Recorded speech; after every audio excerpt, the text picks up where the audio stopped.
On a proposé à des habitants et des habitantes de jouer à un challenge écologique qui s'appelle Ma Petite Planète. C'est un challenge en ligne. On a commencé par un rallye potager. Fait une rencontre autour de l'énergie photovoltaïque. On a un jardin partagé qui a démarré là cette année. On a la préparation d'un festival autour du vélo. On a aussi formalisé le volet événementiel dans ce qu'on a appelé un festival de l'écologie. Et on avait aussi, dans un même temps, proposé des ateliers de sensibilisation aux enjeux climatiques et de la transition, comme la fresque du climat, l'atelier d'automne. On a une AMAP qui a démarré, qui devrait très bientôt se mettre en place. On a une bricothèque. On a quand même envie d'avoir un rôle de soutien au niveau des producteurs locaux. On est aussi alors, sur un projet de cantine. On se veut le collectif catalyseur de projets.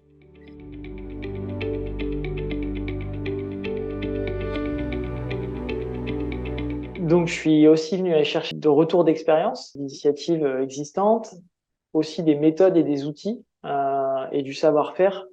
Donc, à la fois le Réseau de France, voilà, il a insufflé l'idée. Après, il a été là, il a été porteur pour nous aider à se constituer. Et puis après, répondre à des questions concrètes. Déjà, Martin a pu en fait nous rassembler. Il a su en fait lancer la première dynamique.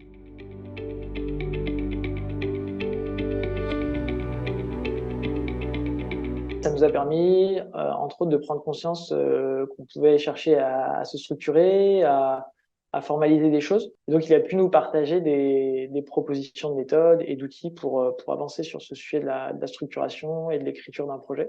Enfin, ça nous apporte énormément de réseaux. C'est-à-dire que nous, on a des idées, et dès qu'on lance une idée, hop, il y a un contact, un lien, une structure qui est derrière et qui est hyper intéressante. Quand on parle de ce collectif, ça donne une sorte de légitimité, aussi bien aux autres habitants du village qu'à la mairie. Je crois vraiment que sans le Réseau de France en transition, aujourd'hui, le collectif Pépite n'existerait pas, clairement.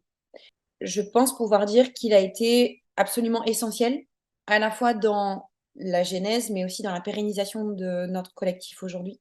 En plus, ce réseau, il est fort de l'historique et de toutes les expériences de l'ensemble des collectifs qu'ils accompagnent. Et ça leur permet d'avoir des réponses très pertinentes sur un ensemble de problématiques sur lesquelles nous, on est confrontés au quotidien.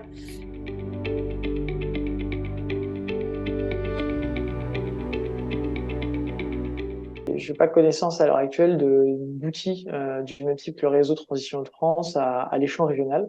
Finalement, donc ça me semble vraiment important de chercher à accélérer les dynamiques de transition citoyenne locale en créant des connexions au sein d'un territoire plus large, qui est ici la région. Ça amène une philosophie, que des actions concrètes, positives, on accepte tout le monde. C'est assez structurant, tout en nous laissant beaucoup de liberté finalement. Qu'à partir du moment où on arrive à avoir un groupe humain fonctionnel qui arrive à travailler ensemble, et ben là, on peut déplacer des montagnes. Et là, c'est vraiment ça qu'offre le Réseau de France en transition.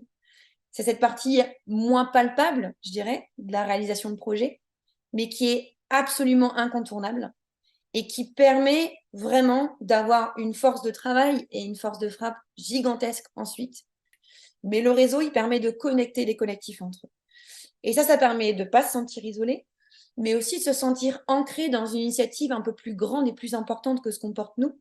Et c'est Aristote qui dit que le tout est plus grand que la somme des parties. Et je pense que c'est vraiment ce que représente du coup le Réseau de France en transition. C'est ce tout qui est bien plus grand que la somme de tous les collectifs qui sont portés sur le territoire.